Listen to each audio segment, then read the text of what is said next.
Good morning, all, and Jai Sadguru Dev. Welcome to yet another awaited session of our weekly Sunday satsang. I am Ravi Shankar and has joined this virtual satsang from Austin, Texas. As you all know, in the current times, our day-to-day life always goes busy in fulfilling our physical and mental requirements and social responsibilities. In this fast-paced routine life, the requirements of the soul are often forgotten or ignored. So, first of all, I would congratulate each of us that you have taken some time from your busy schedule and joined all of us in this virtual meeting, which we call it as a satsang. So, today we will be discussing on a topic about Swarved Wisdom, which is the core heart of Vihangam Yoga. Now, let's move forward to this wonderful topic which we have it for today. Swarved Wisdom. Swarved is heart of Vihangam Yoga.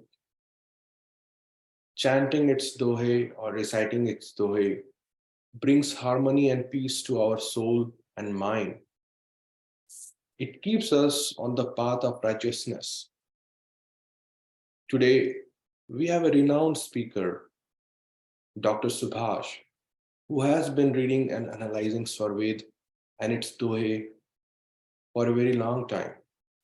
Let's all hear from him what Swarved is and how we all can be benefited from its wisdom. Over to you, Dr. Subhash. So, Jai Sadguru Dev to all. And thank you, Ravi Shankar ji, for the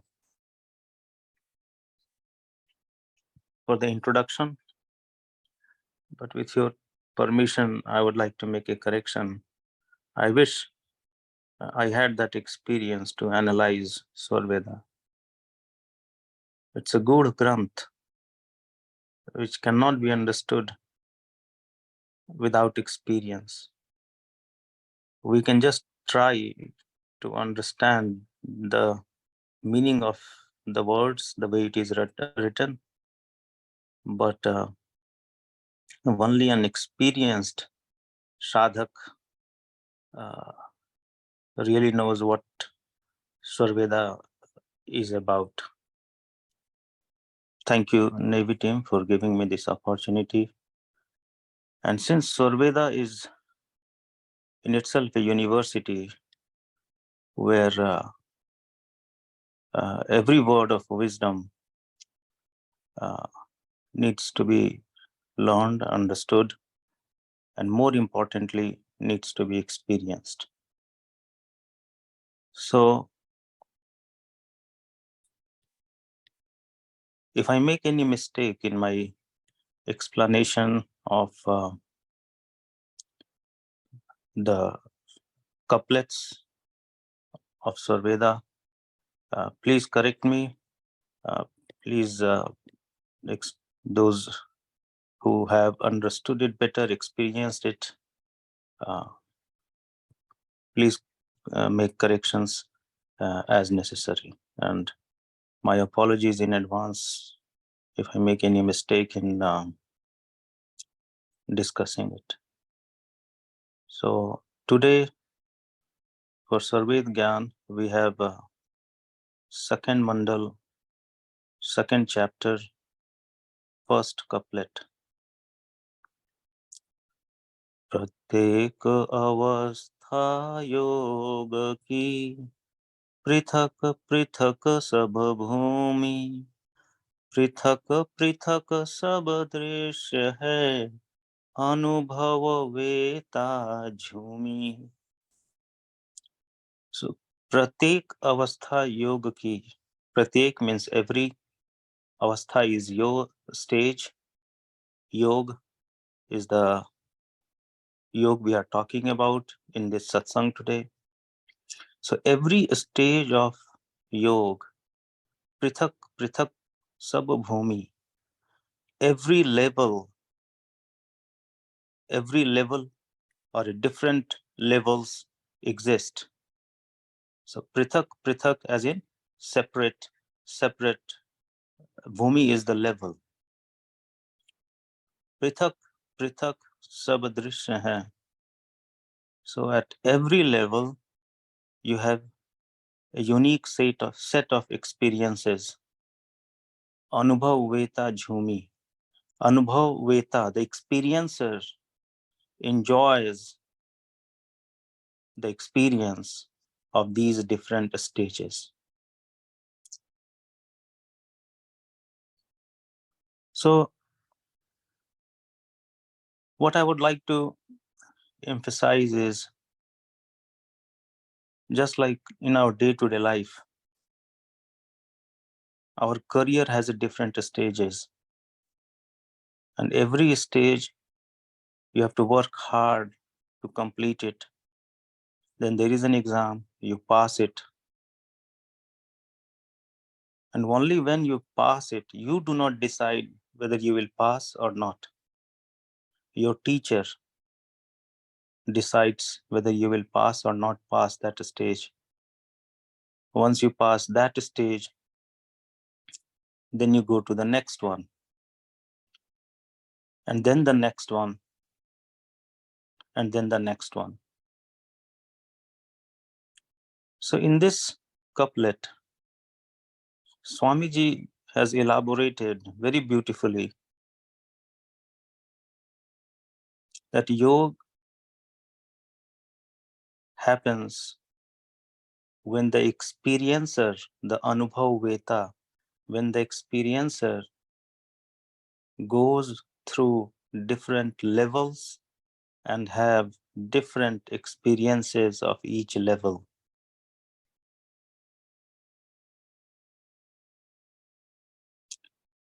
One can question, how would I know? Maybe the teacher is biased. He can, like, let's say there are 20 students in a class and everyone has to pass the 10th grade. Either we say that the teacher is biased, or we say that there is a standardized system that tells you that your marks are above this and so you passed it. Vihangam yoga is a science. How do we define science? It can be defined multiple ways, but something that is reproducible, can be re-experienced, and that is the way it has been documented. A standard has been created for every level of Vihangam yoga. What experience one is supposed to get is already documented in Swarveda. Once you get that experience, the teacher knows that you are supposed to move to the second stage. All of us in this satsang have known this, we have discussed this multiple times. But the gyan of Vihangam yoga, the knowledge of Vihangam yoga is so vast that even if we discuss it million times, still something will be left to be discussed again. So looking at these 5 stages of Vihangam yoga, I always thought that the process to God should be simple. You chant the name of the God and God should be there. Just like if you want to taste a sweet of a particular kind or a cake of a particular kind, you keep chanting the name of the cake and you will taste the cake. Is that right? Does it happen like that? No, it does not. There are stages of preparation of the cake. You have to invest your time, energy, follow the specific state, follow the specific details and description of every process, how to make the base of the cake, how to make the cream, and only then you get a perfect cake. So this, the depth of the knowledge in Vihangam Yoga, and Swamiji many a times have referred this to an university. It's very difficult to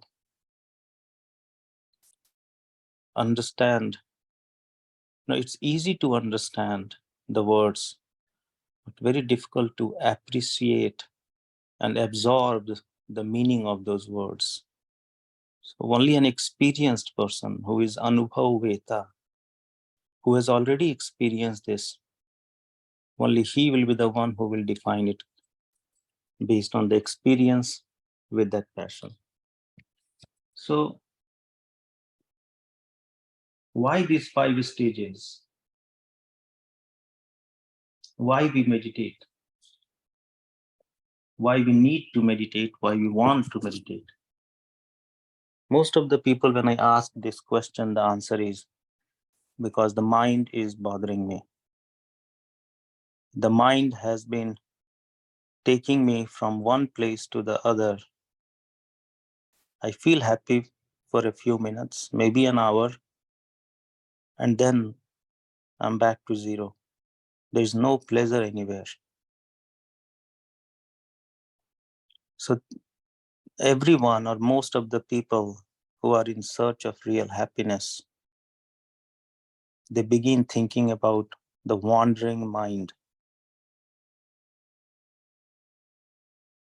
So why Vihangam Yoga has to have different stages? And that you will understand when we understand mind, when we understand what is Paramanand, what really is the difference between the eternal bliss and happiness. We are unhappy because of our mind. How the mind is making us unhappy. I've used this example multiple times before, and we'll use it again. The mind is unhappy because of our 5 sense organ: eyes, ears, nose, taste, that is tongue, and skin, that is touch.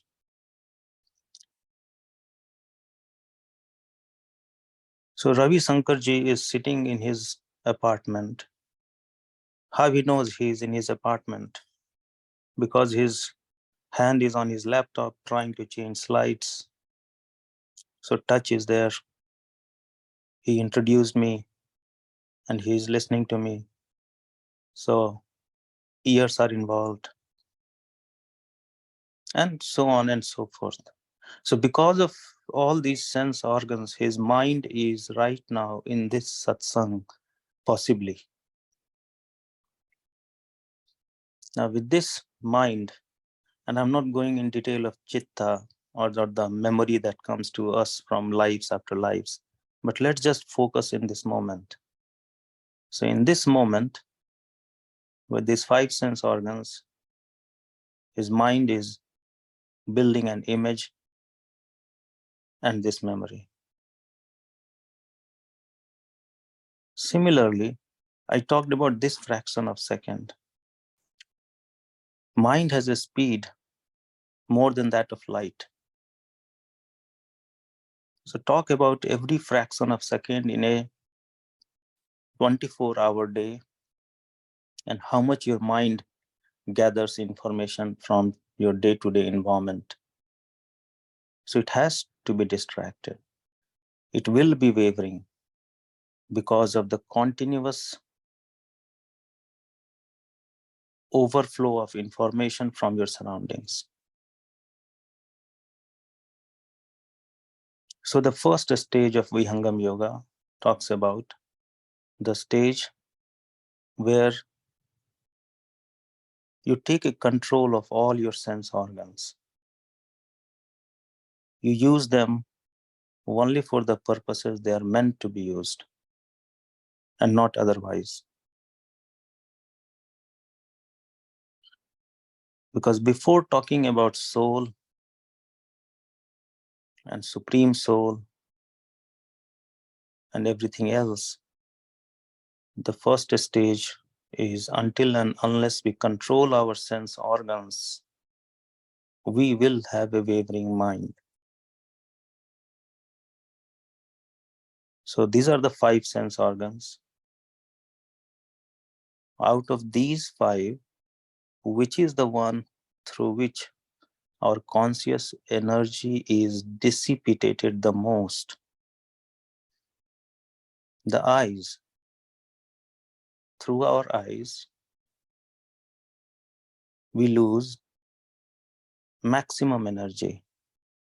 Books to books, research to research, it varies.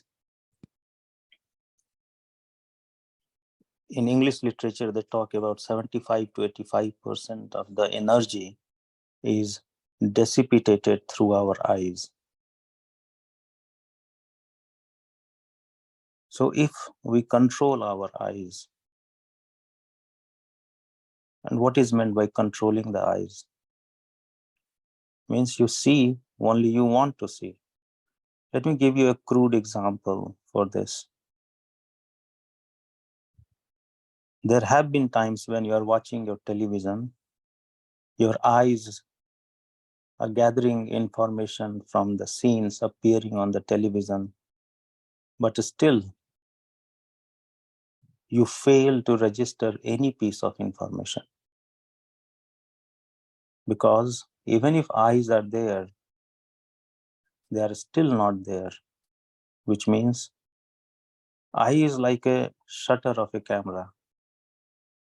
So the shutter is open and the image from that has to fall on the part of the brain that processes the image to convert into a valuable information. So you have this first stage to control your mind, which will happen through the control of your eyes.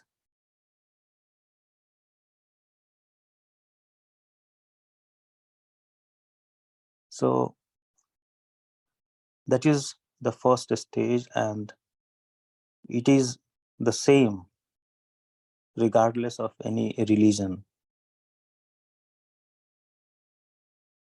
So we talked about how we are going to control our mind and prevent the dissipation of the conscious energy through both the eyes. This spiritual practice is also well detailed in Bible, St. Matthew, verse 6:22. The light of the body is the eye. If therefore thine eyes be single, thy whole body shall be full of light. I have discussed this verse with many people whom I know or whom I came across. I could not get any sensible meaning out of this. Now, Swarveda says the same thing.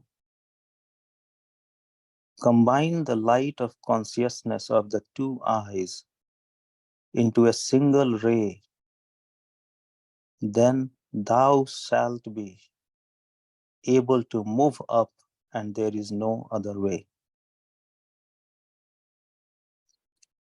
So by this first stage, there are multiple benefits. But let's just focus on the spiritual journey. As we understand, the mind is calmed and it is freed from any tension and anxiety. In this couplet, Swamiji also says, Prithak, Prithak sab drishya hai. So that is where your science comes, that when I do this, I get the same drishya, same vision, same scenery. When you do it, you will get the same scenery. That is the way we prove the reality of a topic or what we have been discussing. So in the first stage, if done as advised under the blessings of Sadgurudev, one gets the vision of colors of the 5 basic elements of nature: the earth, Kshitijal Pav Gagan Samira, the earth, water, fire, air, and space. In the first stage itself, the breath becomes slower, increasing the longevity. So, as we understood that talking about separate levels and separate drishya, separate scenic views or separate sceneries, this was about the first stage. Then comes the second stage. So once the mind is controlled in its outward flow, it is now taken to a point in your forehead, which is the tri-junction of 3 channels. We call it Ingla, Pingla, and Sushmana. Swami Sadafal Devji says in Swarveda that in that tri-junction flows the water of divine knowledge, which purifies the mind. So the second stage is of purification of mind. Purifies from what? Purifies it from all its dotted edges and bestows a glazing serenity to it. In Bible also, the experienced has been described by St. John's about this second stage or second level.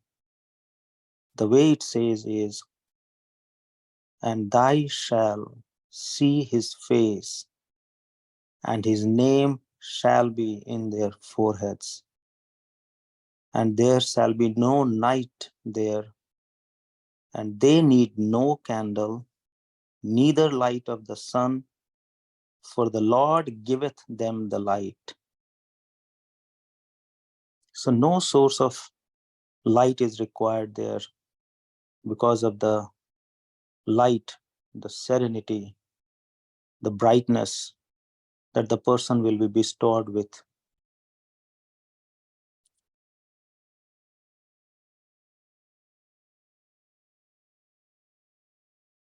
And when talking about this second level and its drishya, so see, anatomically, it's very difficult to describe Ingla, Pingla, and Sushmana. Also, although when I was looking at it once, I found some explanation. But science has its own limitation. That is all I would say based on my experience, that everything cannot be described in terms of shape and location. So in the second stage, in this journey of consciousness, the mind is pacified and moves to its deeper level. And there is a sound of Om. And there is a soothing and pleasing light. So the Ingla, Pingla, same in Hindi we call it Surya and Chandra Nadi. So you also get the light of the sun and the moon, which has been described as thy forehead will be shining and full of light. You see, some people also use paste made of sandalwood and they put it across their forehead. There are so many things in Hindu religion that we do, which is symbolic of what should have been done, since we do not either know how to do it or we have no such guru to tell us how to bring the light to the forehead, which is a secondary outcome. The primary outcome was mind, the man. In the first stage, you got rid of, you took a control on your sense organ. In second stage, you purified your mind, and the outcome is the brightness of the forehead.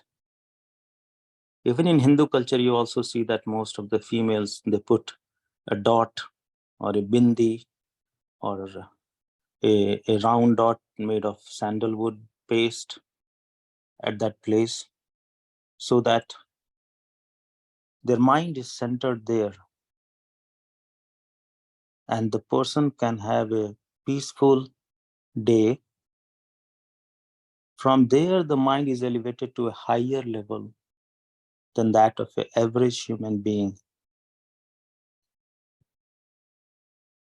But mind has not lost its presence. Mind is still there. First, you controlled the sources. Now you purified the mind. But mind has not lost its existence. So you will still have the wandering. So when you complete the second stage, the consciousness goes to the point at the top of the head, which we call Brahmarandra, or the 10th gate. That is the third stage. And this is the gate through which soul enters the human body. It has been beautifully defined even in Bible, because this door is a solidified part of the body which was once soft when the child is born. Gradually it becomes ossified. So in Bible, in St. John's Bible, they say it this way: behold, I stand at the door and knock. If any man hears my voice and opens the door, I will come into him and will sup with him and be with, and he with me. So, and Swami Sadafal Devji Maharaj also explains it beautifully. The third stage, a deep concentration at the 10th gate, has awakened the consciousness from its slumber. The 10th gate is very secret. It is the gateway to the bliss of Madhumati or Brahma Vidya. Without the grace of Sadguru, remember this part, without the grace of Sadguru, none can cross this gate and get the illumination of Akshar Brahma. So, we first stopped or took control of our sense organs, then we purified our mind,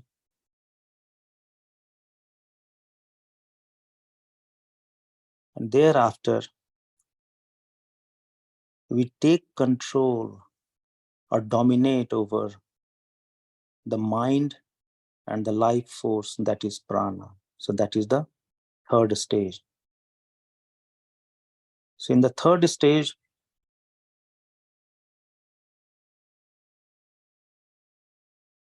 we subjugated the mind and the life force. And as we continue to move in this direction, we go on dissociating our consciousness from the sthul, that is the body, pran, and mind. So we need to understand in the third stage, there is again a well-defined path, well-defined outcome, and very well elaborated in Swarveda in detail. What do you experience? What experience means? And then when you open the 10th gate, your consciousness is pulled up in the zone of Akshar Brahma.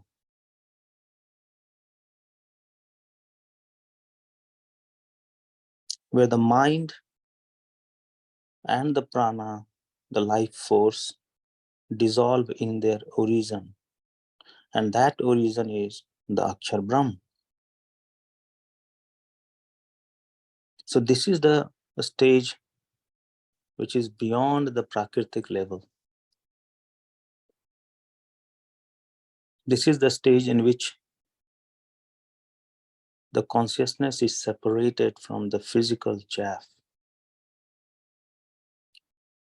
As I remember in multiple other sessions, Vijayji had beautifully discussed about Akshar Brahma.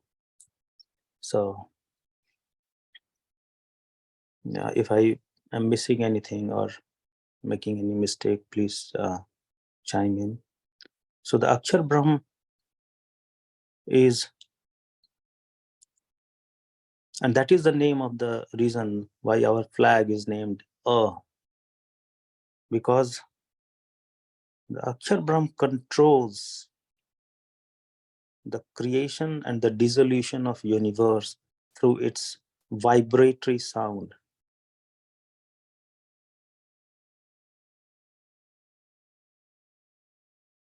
So with Akshar Brahma, so in the beginning of creation, the Brahma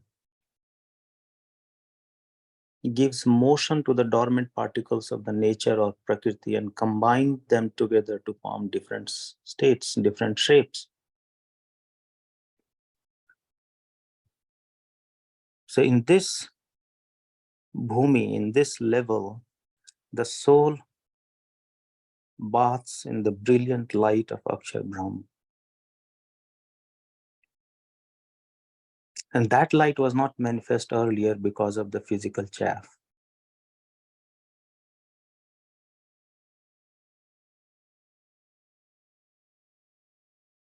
And thereafter, in the Akshar Brahma itself, without Sadguru's presence, you still have the risk of getting dissociated or falling back to where you came from. So if you go to the second slok of second mandal, second chapter, the next sloka, in this one sloka, Swamiji has clearly defined what happens through the 5 stages of Vihangam Yoga. He clearly mentions how Surati becomes Nirati. And the difference between Surati and Nirati would be when everything is lost, Chatushtha Antakaran, and all other physical appendages that we had in the beginning, when that is lost, that becomes Nirati. For that to happen, you have to pass through that toll, that naka. So in the second doha, Swamiji says, Sui me dora ज्यों परे त्यों नाका परवेश सुरति सूक्ष्म निरति बनी पहुंचे अपने देश. Sui me dora ज्यों परे. Sui is the needle, and then there is the eye of the needle.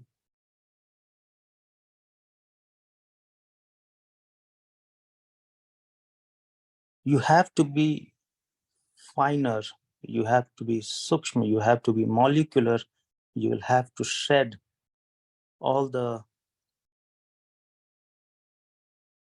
sense organs karma organs, karma as in organs of action, and you will have to lose every association with Prakriti.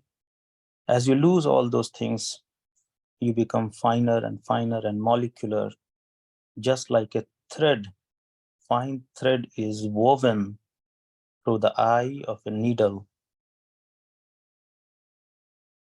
Similarly, when the surati, the soul is lying in the body, but the soul has surati, as in its focus, which is still carrying all the worldly things. When you said all of that, you become nirati. That is the form of the soul, or the way to say that now it is in its finest form to be woven through the eye of the needle. So to go from the fourth stage to the fifth stage, Tyo Naka Parvesh. The word Naka means a checkpost. And it's not easy to pass that checkpost. So only with Sadhguru's blessings, when he holds your hand, he can help you to pass from the fourth to the fifth stage. And what is the vision of the fifth stage? Sweta Sweta Mai Sweta Hai, Sweta Mahanad Sweta. Sweta Sweta Mai Sweta Hai, Sweta Sweta Mai Sweta. Teen Pad Amrit Bhara, Sweta Mahanad Sweta. So the description, the drishya, as we were talking about the first sloka, the drishya, the vision of the fifth stage is everything is basking in his light, and anywhere you see without your eyes, because to see, you don't need eyes there. It's all white, full of blessings, eternal bliss, and that is the fifth stage. Before I go in further any discussion, if anyone would like to share something or ask question, and anyone else or anyone can respond, please do so. Back to you, Ravi Sankarji.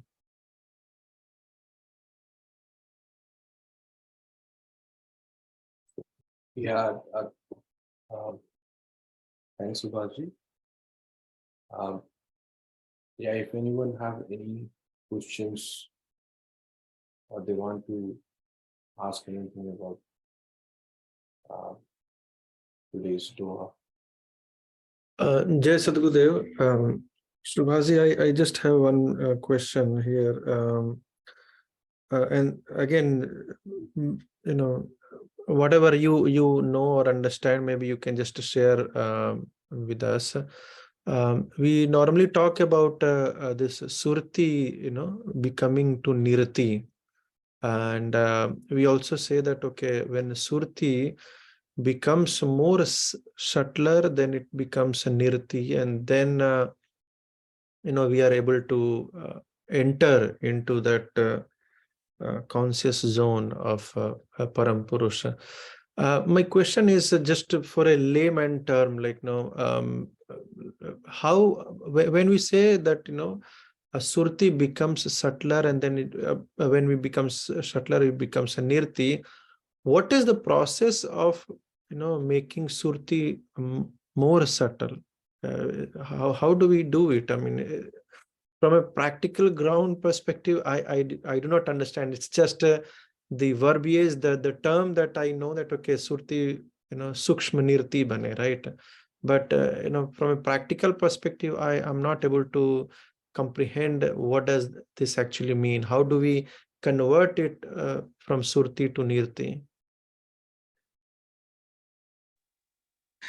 Thank you, Lalmani ji. See, for that purpose, I looked at certain books too, and there is a description, and again, all I would share is at the level of intellect, to be very fair. Sapt surati jad desh mein अष्टम अक्षर धाम निरति निगम गम पुरुष में पावे अमृत नाम. सप्त surati jad desh mein. So these words are from Sukra Prabha, where they have explained that surati, soul's surati, is of 8 kinds, or it is further divided into 8 rays or 8 kinds. Out of those 8, 7 are associated with his prakriti. I'm trying to translate directly from Hindi to English. So 7 सुरतियां इस प्रकृति जगत में चतुष्ट अंतःकरण एवं बाह्य इंद्रियों द्वारा विषयों के साथ युक्त है. So the way I would understand it is, right now as a living human being, my soul is still functioning. So my soul is there in me and it is doing something. If it was not doing anything, then my body will have no function. So the way Sukra Prabha explains it, that out of 8 kirane, 8 rays of surati, 7 are involved in this prakriti functioning or giving energy, giving ray to the Chatushtha Antakaran, Man, Buddhi, Chit or Ahankar, is giving its light to help those 4 function: the ego, the intellect, the memory, and the mind. And those 7 not only is giving energy to these Chatushtha Antakaran, but it is also being dissipated or being used or being held outward through our sense organ to associate with our day-to-day worldly objects. But the 8th ray of the soul, that is Athami Surati, the 8th ray of the soul, when it is in the Akshar Mandal, then in the light of that Brahma Prakash,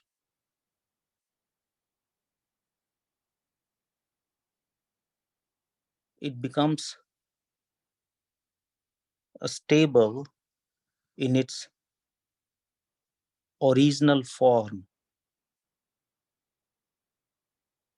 So here it says that only with Sadguru Daya, only with the blessings of the Master, that purified, stabilized Surati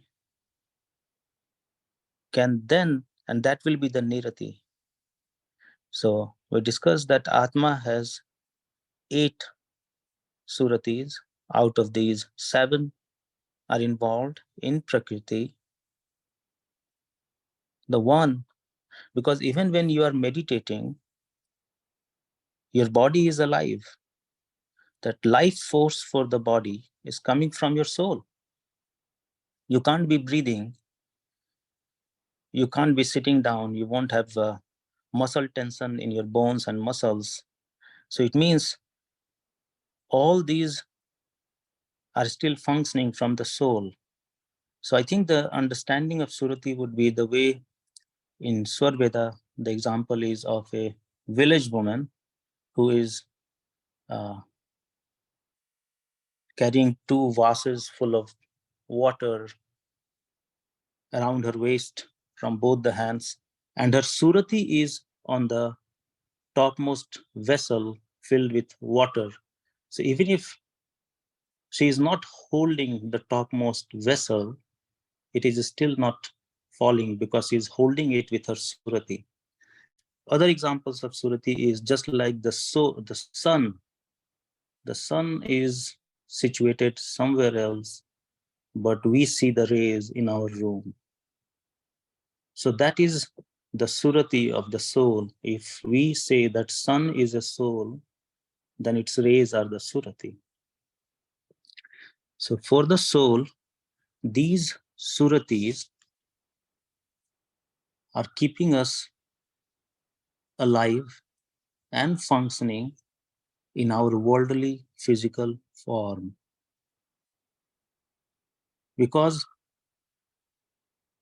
we are doing it all this when our body still has the life force. So when the eighth surati, which was not engaged, not involved in any of the worldly matters, so when we reach the Akshar Mandal, then the eighth ray becomes stabilized in its purest form. And then that eighth ray is the conversion of surati to nirati, means where you left all those seven, and the only one, that one is udharvamukh. It is taken further upward through the 11th door. And there it is called nirati. And that meets nishabd, shar shabd, the zone of eternal bliss, and gets its self completed. Once again, without Sadhguru's blessings, there is no way to go through in the upward direction through the 11th door by converting your surati to nirati. This is what I understand. And back to you, Lalmuniji. Thank you. Thank you very much, Subhashji. Yeah. Thank you, Subhasji. So One question I had, Subhashji, thank you so much for the explanation, and Lalmuniji for the question. So Sadhguru Bhakti is very critical to be able to achieve that. But Bhakti at the level of body, mind, and speech is still, it's very much in the physical realm. So how does the Bhakti at the soul level can be attained, which probably leads to the surati, beginning of the surati, and the real devotion of the Sadguru, so that Sadguru can take away these elements, the soul and the breath and the mind, through that journey, so that those things are dissolved and the consciousness rises from surati to ashtam surati, which is nirati, entering into the beyond the 11th door. So how does the bhakti basically, because largely it is at the physical level is what the bhakti is usually done, like seva, satsang, sadhana, which is still at the realm of mind and body and speech.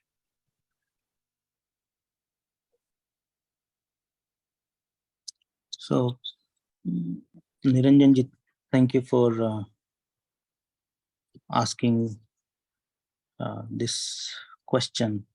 And once again, I will try to respond to it at the level of my intellect and trying to gather information from the books.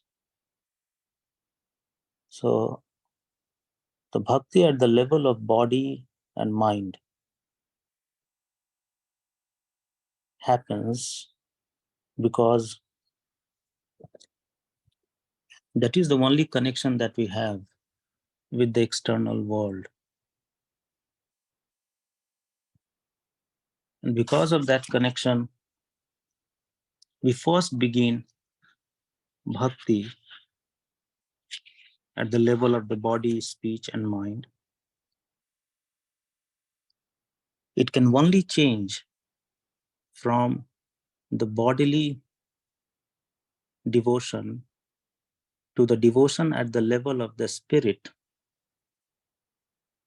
when either the body's needs are met, or the body mind gets dissolved, knowing that they do not define me as a soul. So that is the reason why you are going through this process of a step 1 of Vihangam Yoga, where at this level you do everything at the level of Prakriti through your sense organs. Even your bhakti at this level is through your karma organs, the organs of action, through your speech and everything. In the second level, by the time you cross the first level, you got a control on that. Once you control your passion towards day-to-day things, which was because of your sense organs, because of what they wanted to be satisfied, you control that passion just by controlling your indriya, gyanendriya and karmendriya, just by controlling your sense organs and organs of action at the very first stage. So once your mind stops, then comes the purification. I would say that in the second stage itself, when you have purified your mind, it has not yet dissolved, it has just purified. So I would say that when your self-realization, when it begins,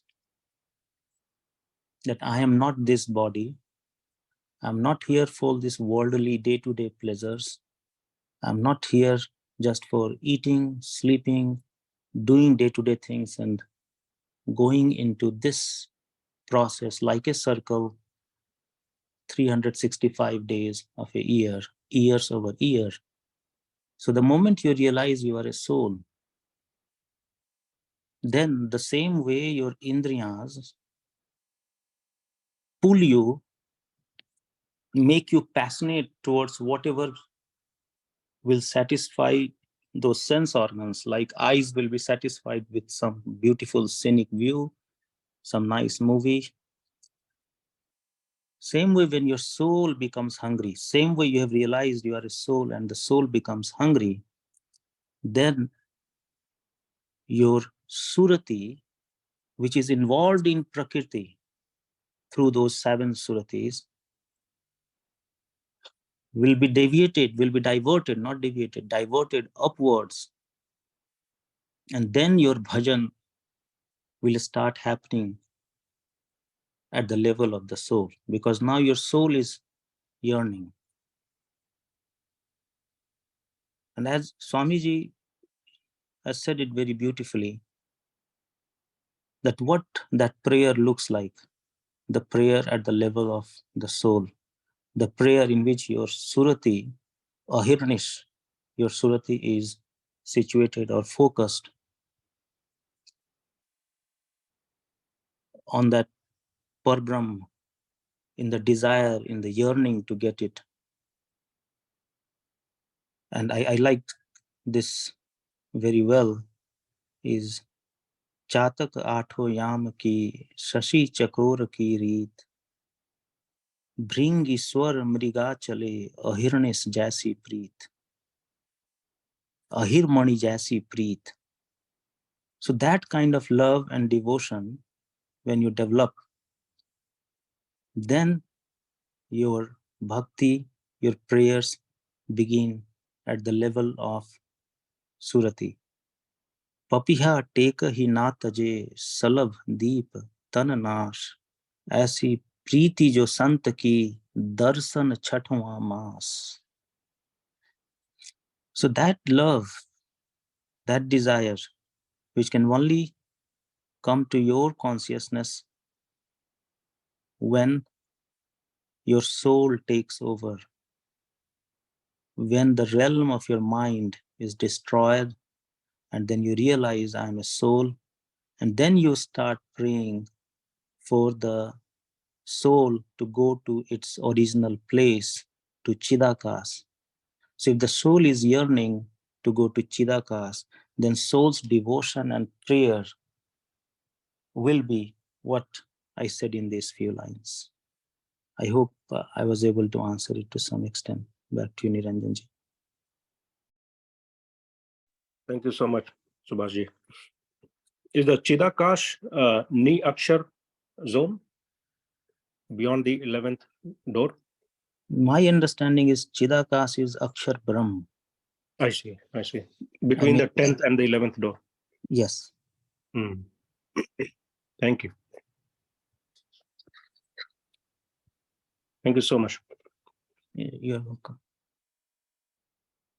See, on that Chidakas, if you, in the Atharva Veda and Yajur Veda, the way it is explained is, from the earth I ascend to the horizon, from the horizon to the lighted space, from the lighted space through a subtle hole to conscious space that is Chidakas, and from there to the supreme Brahma.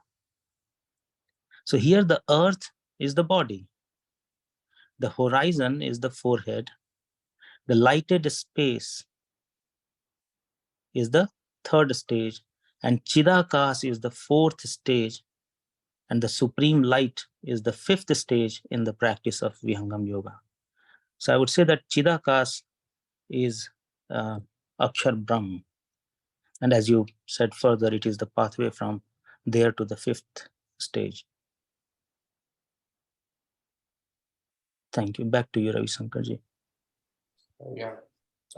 Thank you, Subhashji. Thank you, Niranjanji, for asking such a beautiful question. And thank you, Subhashji, for providing the context beautifully from Swarved. So just to add to Lalmani's question with respect to Surati and Nirti. So there is one more doha, I think Subhashji has already mentioned, like with the context of 8. So Svet Svet Mai Svet Hai, Svet Svet Mai Svet, Teen Pad Amrit Bhara, Svet Mahanand Svet. So here Swamiji is, Sadgurudev is emphasizing the Svet 8 times. And that is on the stages of the Surati. One more doha is like, Murdhan mein man surti hai, Suddha surti dhyodham, Agar agocham agam agochar pant mein, Nirati nirantar naam. So Murdhan means mastas, anything below the consciousness, below your mind, head, and which is the like they are denoting it to the lower portion of the head. If your consciousness is below that, it's still Surti, and your actual Nirti and Suddha Surti begins from the 4th stage of meditation in Vihangam. So, yeah, thank you. Thank you, Raviji, for beautifully re-emphasizing it.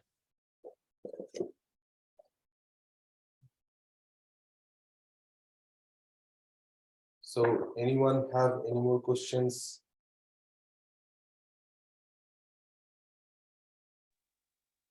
In another context, they say that there's 3 kind of skies: Akash, Chittakash, Chidakash. Akash is the probably the body level, the physical stool level, what we see, the open sky. Chittakash is where all the thoughts, and one of the concepts is that anything that we think, why is it physical? It's like a passing cloud. So everything that a person thinks that goes around in the mind is a physical matter, which is massive storehouse called Chitta Kasha, and that's why it is still physical realm. And then the highest level is the Chidakash, which Subhash just talked about, and looks like it's very much like the analogy of the first level and the second, third level, being the Chittakash, dissolving that and transcending that, and the 4th level is where you get into the Chidakash stage, which is the self-realization, and then is the God realization. So so looks like it's very much the similar concept being discussed differently in different different contexts. So it's really good to put that into perspective and understand this. So thank you. One other maybe clarification you could make is, you mentioned that when the eyes, a maximum amount of energy is dissipated from the eyes. And if you look at the some of the medical sciences, they say that the brain is the ultimate power consumer in the human body. 20% of the overall energy is consumed by the brain, and which kind of makes sense. Like when you're working hard, you're solving a problem, thinking too much, and you will feel that in few hours you just become hungry, actually. And I feel that all the time when you're doing a lot of thinking. So definitely that makes sense. But that's about the physical brain, which is consuming that much energy. But let's say, but the concept that you are proposing, I mean, here we are talking about is the eye is where about 20% of the energy is getting dissipated. So if you could throw some light, like, is the brain connected to the eye, like, that part of it a little bit, that will be great.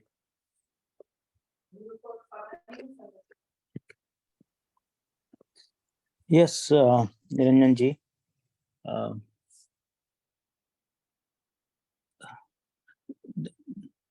I want to first thank you for these questions, because it helps all of us to further understand the anatomy and physiology of meditation and the science of meditation, even though it is something which is undescribable in terms of words or in terms of science.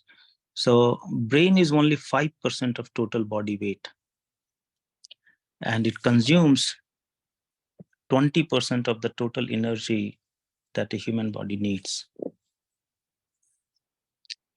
So here we are talking about the physical brain. We are not talking about the mind. When we talk about the physical brain, it's constantly firing the neurotransmitter in the brain, acetylcholine, serotonin. They're constantly firing from one neuron to the other, to the other, to the other. Now, what eyes does is, you'll have to understand it by mere logic, that whenever you are reminded of something or you are asked to recall something, you don't recall the taste, you don't recall the hearing, you don't recall the touch, but what you recall is the vision. Like if I ask you, have you visited Statue of Liberty? All of a sudden, your mind went there with a speed faster than the light, and it brought back within fractions and millifractions of seconds the image of Statue of Liberty. So it means the storehouse of all those memories are mostly visual.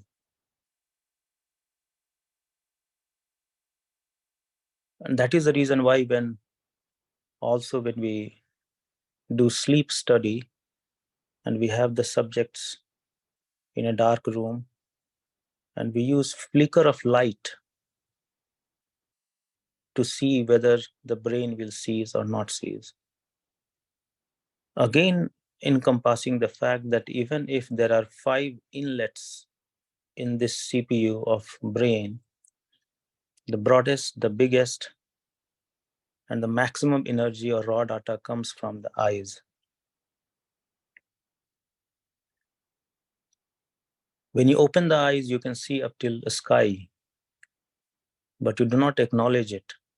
If you are in an open field with a friend, if you're looking at a house, what you acknowledge is that you're seeing the house, but your brain got the visual image, like the shutter of a camera, of the entire sky along with it. Maybe you did not process it then, but in that storehouse it stays. someday, sometime, when needed, that memory will be pulled out and you will be able to process that on the top of the house, maybe there was another man standing with a gun who was firing the gun at someone else. But in that moment, you did not, because your focus was just looking at the house. So the first stage of Vihangam Yoga is the technique of bringing your vision to the nearest point. So with this practice, you are controlling how much your eyes see, not visualize. Visualize is the visual field. So even if the visual field is very high, seeing part where the eye is literally seeing it, processing it, sending an information to the occipital lobe, that is the lobe which processes image, then sends center to the temporal or the prefrontal lobe, where that raw information got processed. Temporal is associated with the thinking. It gets associated with your past thinking and memories. Let's say if you're born in a sea, like a fish, and you had never seen a house. So even if you were taken out of the sea and made you stand in front of the house, you would never know that is a house. You know it because you have a parameter to compare, because you have seen houses before, you have grown up learning the definition of a house, you have a visual memory of the house. So then that is processed from the memory, it is compared to your memory and then brought to your prefrontal cortex to talk, to speak, to express that what it looks like. So you see that with every image, there's a lot of processing that takes place. That is the sole reason why we all need to sleep. The energy's dissipation is so paramount, because when your brain is running back and forth on a topic, as Niranjanji mentioned, he feels more hungry. Yes, it is very common, because the energy consumed, because every action that you do is an outcome of a thought, and that thought happens in the brain. For example, let's say my laptop was not working. Without even thinking, I lifted my phone. Without even thinking, I tried to open it on the phone. So even if I'm not aware that I thought through it, but in my thinking center, this information was already there. I have two gadgets, one can play, the other cannot play.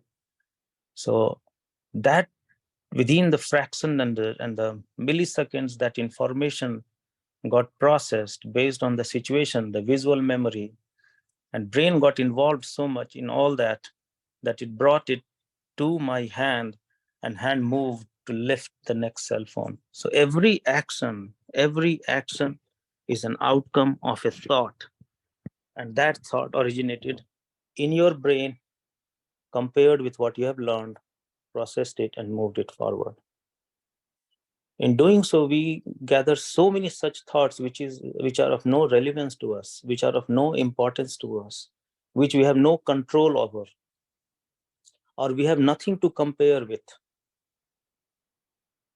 Let's say you live in a house in which you got a box of gold.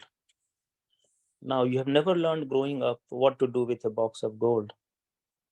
Then your brain will start firing, giving you options and images. So if I'm answering your question correctly, is that it's always the visual image that is much more than any other information for the brain. And from that visual image, the brain has to do a lot of work to process and come with an outcome. So yes, because of our eyes, we lose a massive amount of energy. So we need to give rest to our eyes, we need to sleep, and uh, similar things. Back to you, Niranjanji. Thank you so much, Suvaji. Yeah, this totally makes sense. I think you made a clear distinction that, the brain, if you look at the physicality, brain definitely consumes more, proportionally higher percentage of the total energy. But here we are talking about mind and the visual apparatus. And the mind is different from the brain, actually. It's more, and when we are in sushupti stage, when we are dreaming, and we can clearly see that the thing which is the most vivid is our visual apparatus. So it's not just the eye which is the visual apparatus. There's the inner eye as well, which sees and creates landscapes when we are sleeping in a dream stage.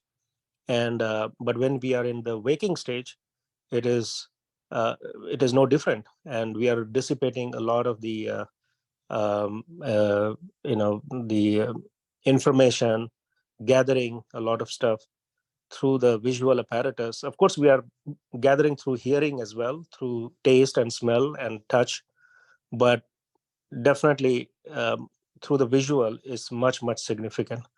So that's why probably um, when we preserving that energy, and we are trying to concentrate there, becoming ekagrit over there, so that we can channel that energy in the later stages of the Vihangam Yoga to where it really matters. Very much like when you have to move a steam engine, you want to concentrate the vapors, the water vapors, so that it can really move that piston. So I think it totally makes sense. And also yesterday in the satsang, Sudhanshuji had made a very good um, mm, point that in the Hiranyakashipu example, where the Rakshas and the avatar was all about how to control, how to contain the Rakshas, which is the mind. And that's where they were saying is not inside the house, not outside the house, not in the daytime, not in the nighttime, and why it should focus at this point. So it looks like this is a great science, and that's why in the Bhagavad Gita also it's mentioned. And so really appreciate throwing more significant light there. It only makes our practices more concentrated, more focused, and understanding the science behind that. It definitely makes a holistic. That's why we call this thing as a science. It's not a practice. And um, mm, so yeah. So thank you. And so that's why I think even though a lot of these things we don't experience, like even if you talk to a lot of technocrats and say that we are dissipating through the visual, it's like it's like a normal thing. But when you look at from this perspective, we are really trying to preserve that energy and concentrate. And um, that's why it's a great hidden science, I think. Yeah. Thank you. Yeah, thank you, Niranjan, and thank you, Subhaji. Looks like we are, due to time constraint, we have to uh, quickly move towards the end session of our this satsang. So we'll continue Swarved Wisdom and the other pending dohas in our next session. So as of now, we have to quickly go to the end session of this satsang. Before going to the next session, I would like to inform everyone about the event Navy is proud to announce. It is Warrior of the Week. We all know the best time to meditate is Brahm Muhurat from 3 a.m. to 5 a.m., but most of us fail to do so. To encourage this, Navy started this event where participants join the WhatsApp group called Brahm Muhurat Warriors.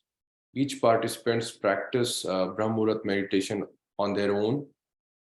There is no session to join. Once you are done with the meditation, you can send the status to the group as done. If you are interested to join the group, please let us know and we can send you the link.